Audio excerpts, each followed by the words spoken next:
y entonces ya iniciamos. Padre, estamos agradecidos contigo por darnos la oportunidad de tener este devocional hoy. Rogamos tu bendición, enséñanos, guíanos con tu palabra. Ponla, Señor, en nuestro corazón para que la vivamos, para que le pongamos ese peso necesario para hacer lo que tú quieres. Señor, bendice las familias, bendice la iglesia, fortalécela. En el nombre de tu Hijo Jesucristo rogamos esto. Amén. Bueno, el título de nuestro devocional hoy es Motivaciones correctas para un padre casar a su hijo. Motivaciones correctas para un padre casar a su hijo.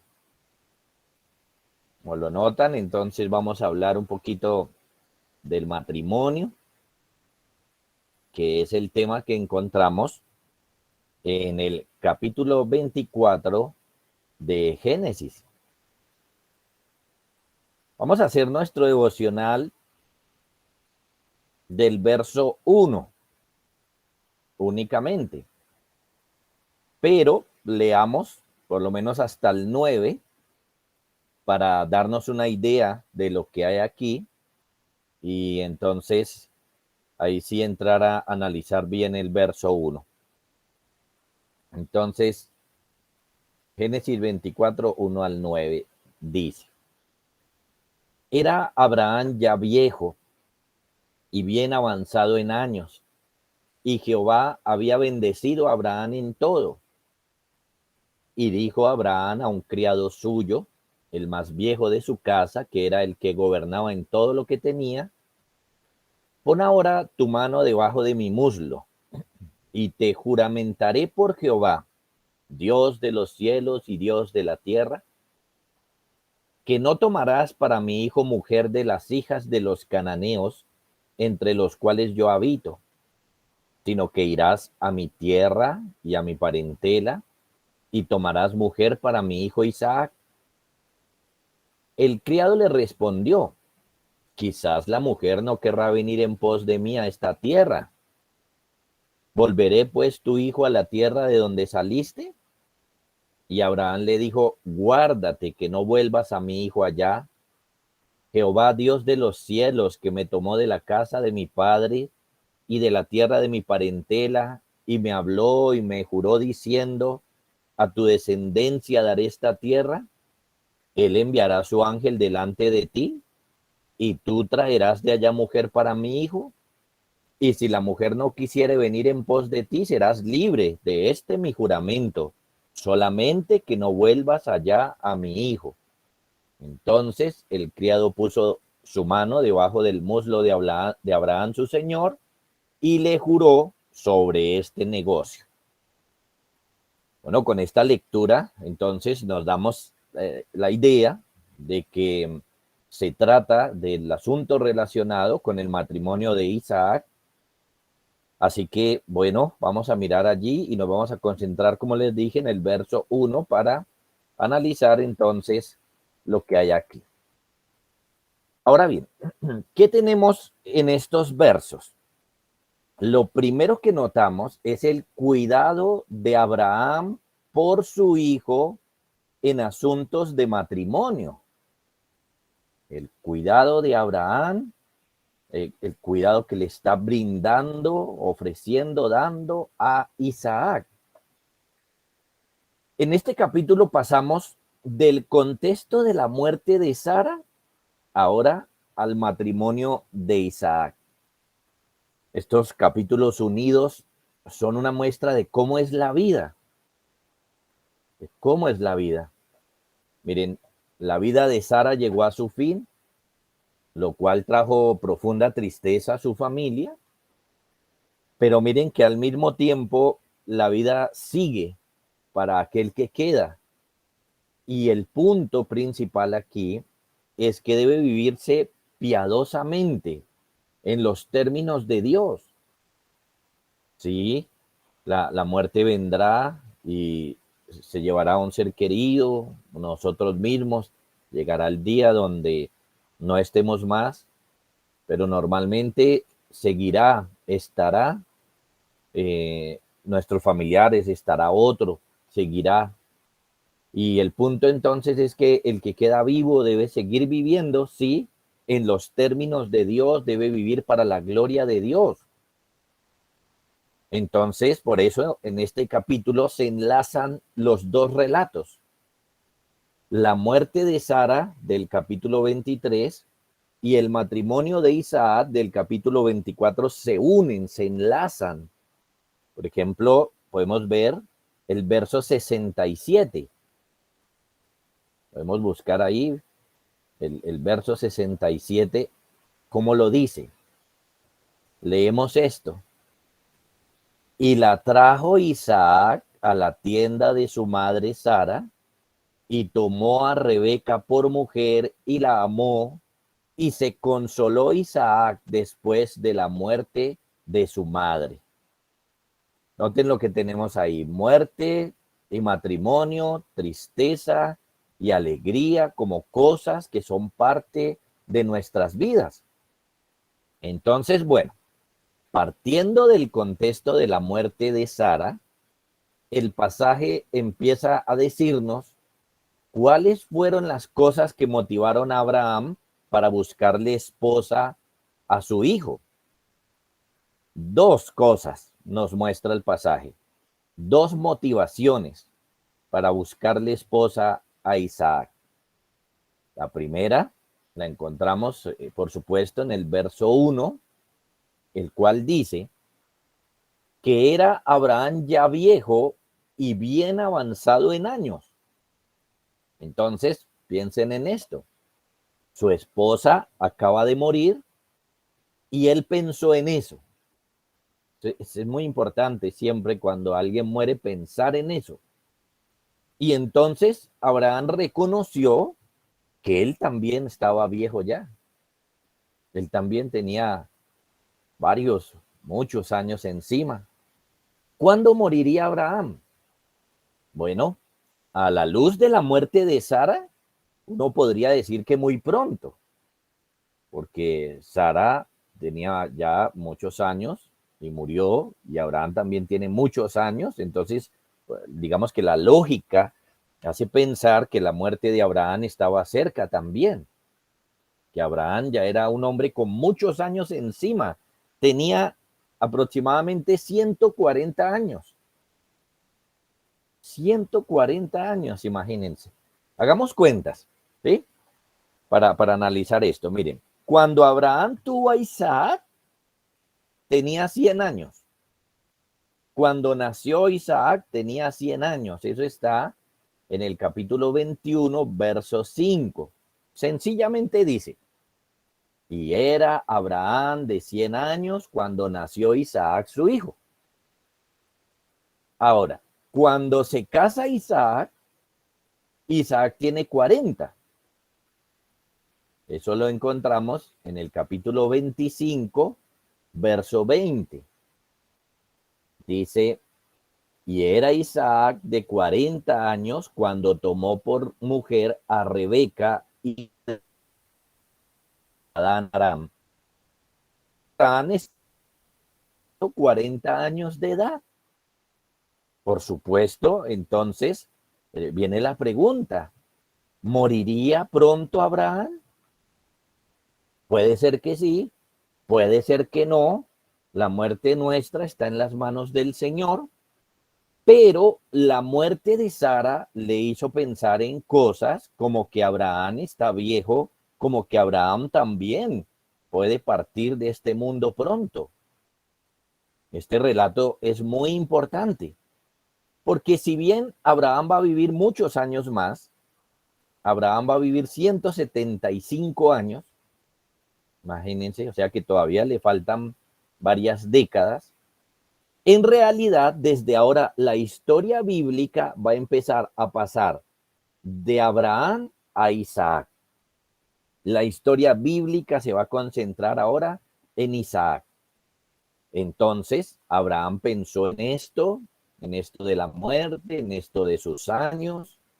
Y entonces esto le hizo reflexionar también en el matrimonio de su hijo, en la importancia de poder dejarlo organizado para cuando llegara también el día de la muerte de Abraham, poder ver a su hijo casado podía ser una satisfacción muy grande para él, como una de esas últimas cosas que podía hacer por el bien de su hijo, y sobre todo pensando en el pacto de Dios que le dijo que daría, que Dios le daría muchos descendientes. Así que su vejez fue una motivación para buscarle esposa a Isaac.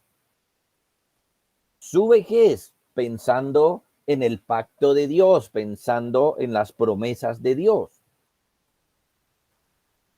La segunda motivación que vemos aquí en el verso 1 es que Abraham era muy rico. En el verso 1 leemos en la parte final, y Jehová había bendecido a Abraham en todo. Esto de que Jehová lo había bendecido en todo es que Abraham tenía un muy buen patrimonio que dejarle a su hijo. Claro, podemos pensar que también lo había bendecido en otros sentidos. Según el pacto que Dios había hecho con él, Dios le había prometido a Abraham bendecirlo a él y a todos los suyos. Entonces, la motivación de Abraham ahora es transmitirle esa bendición a su posteridad y transmitirle esa bendición no meramente a un hijo, sino a toda una descendencia. Transmitir esa bendición a una posteridad lejana, a hijos que tal vez él ni siquiera conocería. Como lo vimos ya en el capítulo 12, Dios le había dicho, y haré de ti una nación grande, y te bendeciré, y engrandeceré tu nombre, y serás bendición a otros. Así que Abraham reconoce la bendición que Dios le ha dado. ¿Cómo puede encaminar Dios esa bendición para que sea de bendición a otros o para otros? Bueno, el matrimonio de su hijo es la respuesta. Con el matrimonio, él puede seguir transmitiendo lo que el Señor le ha dado a su hijo, a su nieto y a otros. En resumen, miren, lo que motivó a Abraham a casar su hijo fueron cosas bíblicas. Fueron temas bíblicos, temas que uno encuentra en las Sagradas Escrituras como importante. Y en el caso de él, por supuesto que Dios le había dicho. Lo que lo motivó a casar a su hijo es que al casarlo, eso proporcionaría descendencia y bendición. Miren, él está pensando en las promesas de Dios. Si casa a su hijo, entonces él va a tener descendencia. Si casa a su hijo, la bendición va a seguir adelante. Así que lo que Abraham tenía en la mente era motivaciones bíblicas. Lo que Abraham tenía en la mente eran las cosas que Dios le había prometido. Abraham piensa entonces que si Dios ha prometido estas cosas, entonces él debe actuar de una u otra manera. Dios entonces,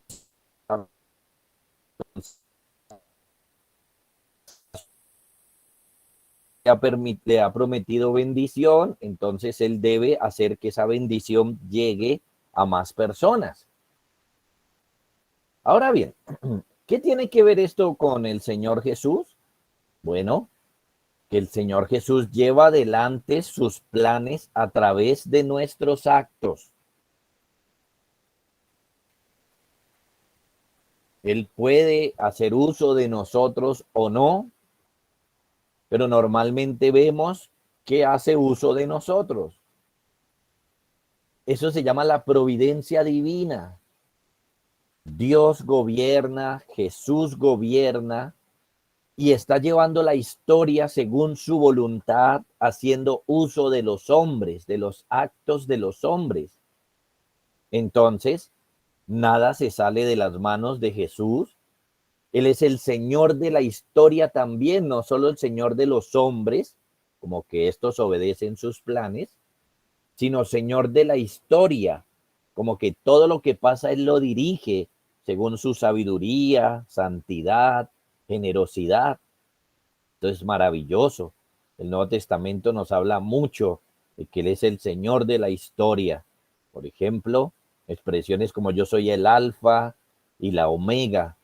Y aquí entonces podemos ver cómo a través de Abraham y de estos actos de Abraham de casar a su hijo, está llevando adelante su plan de bendecir la descendencia de Abraham. Ahora bien, ¿qué aprendemos entonces de este pasaje? Aprendemos varias cosas. Miren, por ejemplo, primero, aprendemos que ser una persona de fe implica actuar en fe.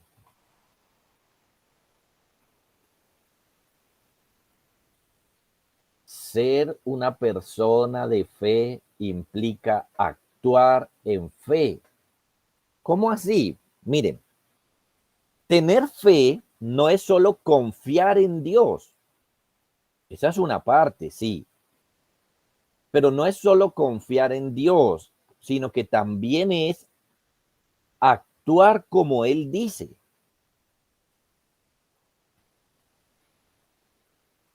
Si Abraham, por ejemplo, si pensamos en Abraham, él no solo confiaba en Dios, que Dios le diera esas bendiciones, que Dios le diera descendencia y bendición, sino que vemos en este pasaje que las actuaciones de Abraham eran según su fe. Si Dios iba a bendecir su posteridad, pues él tenía que organizar su posteridad. Si Dios iba a bendecir a los... Así que cuando uno cree en Dios, eso afecta mis emociones, sí, pero afecta mis actos. Cuando alguien dice que cree en Dios, él debe actuar como Dios dice. Debe entonces adelantarse a vivir según lo que Dios quiere que él haga. Y eso es fe. Eso es fe. Es confiar en las promesas de Dios, sí, pero obedecer a lo que el Señor dice también. Y eso lo vemos aquí entonces en Abraham. No solamente hemos visto en estos tiempos cómo él confió o esperó en las promesas de Dios, sino también cómo actuó, y en este caso correctamente, según su fe. Lo segundo que aprendemos es que el matrimonio es un asunto que también le compete a los padres.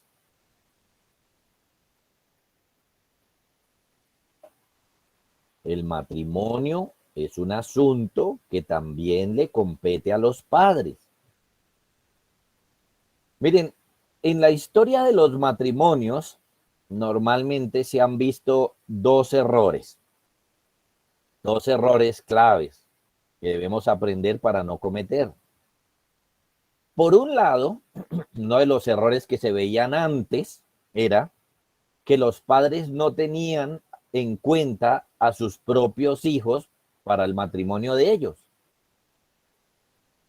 Ahí hay un error, que los padres no tenían en cuenta a los hijos para casarlos.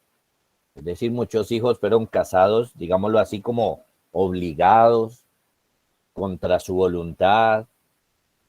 No tuvieron en cuenta a sus hijos. Eso es un error. En la Biblia vemos que hay que tenerles en cuenta. Pero por otro lado, el otro error, y es el que más se comete hoy, es que los hijos no tengan en cuenta a los padres para su matrimonio. Ese es el error de ahora. Ahora ya no estamos viendo padres obligando a sus hijos, sino más bien estamos teniendo hijos que no piden consejo de sus padres, no les consultan, no escuchan sus argumentos, no están pendientes qué es lo que el padre dice, sino que simplemente se unen y punto. Esos son dos errores. Pero el Señor, a través de la Biblia, nos enseña que esos dos errores deben ser quitados. En este pasaje, por ejemplo, vemos que el matrimonio es un asunto que compete a los padres. Entonces, no saquemos a los padres de la escogencia sabia de nuestra pareja. Y ustedes, niños, cuando llegue el momento, recuérdenlo muy bien, hay que consultarles, pedirles consejo, guía, dirección en estos asuntos. Y quisiera dar una tercera lección para, para los hermanos, para los mayores, para los que son padres y me están oyendo en este momento. Quisiera aprovechar eso. Y es lo siguiente, que es importante revisar las motivaciones para casar o no a sus hijos. Es importante revisar las motivaciones para casar o no a sus hijos. Si no son bíblicas, no valen la pena y solamente traerán dolor a sus hijos. En Abraham está pensando en los términos del pacto de Dios. Abraham está pensando en descendencia y bendición, cosas que Dios le había prometido. Entonces por eso va a casar a su hijo. Pero muchos padres piensan en otros asuntos. Muchos padres piensan a veces egoístamente y entonces no casan a sus hijos o no los guían en eso egoístamente, pensando en ellos. A veces los casan egoístamente, a veces no los casan egoístamente. No, eso está muy mal. Las motivaciones tienen que ser bíblicas y es importante que los padres analicen eso. ¿Cuáles son mis motivaciones para guiarlo o no guiarlo al matrimonio? Esa es entonces nuestras lecciones de hoy. Oremos que el Señor nos ayude frente a un tema tan importante. Padre, te damos gracias por este capítulo 24, Señor, de Génesis, que nos introduce ahora en el tema del matrimonio, un tema importante, y aunque muchos de los presentes son niños, están lejos de esto, rogamos, Señor, que seas tú poniendo estas cosas en nuestra mente para que llegado el momento hagamos las cosas bien para tu gloria, que sea unas enseñanzas de preparación para el momento indicado. Rogamos tu bendición, Señor, permite que los niños aprendan estos asuntos, a valorar a sus padres, a incluirlos allí en estas decisiones, a oírlos, a estar atentos. Rogamos que bendigas a los padres, a los hermanos, para que las motivaciones sean correctas, Señor. Bendícenos de esta manera, danos tu gracia y gracias por mostrarnos, Señor, cómo vas llevando la historia adelante, lo cual nos da descanso en nuestros corazones. Padre, por tu Hijo Jesucristo oramos, agradecidos. Amén. Bueno, niños, vamos entonces a pensar en la tarea. Vamos a tener entonces dos preguntas hoy. La primera es, ¿qué motivó a Abraham a escoger pareja a su hijo? Ya las coloco ahí en el chat. ¿Qué lo motivó a él? Él tuvo una motivación particular. Entonces, ¿cuál fue? ¿Y qué aprendemos hoy? ¿Cuáles fueron nuestras lecciones de hoy?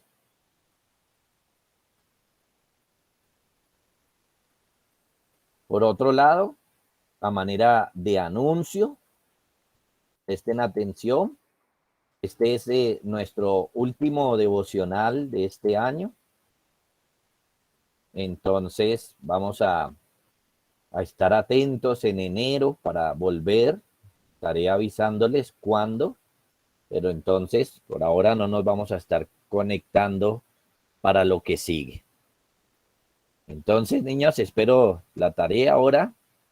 Que el Señor les bendiga a todos. Un abrazo para cada uno.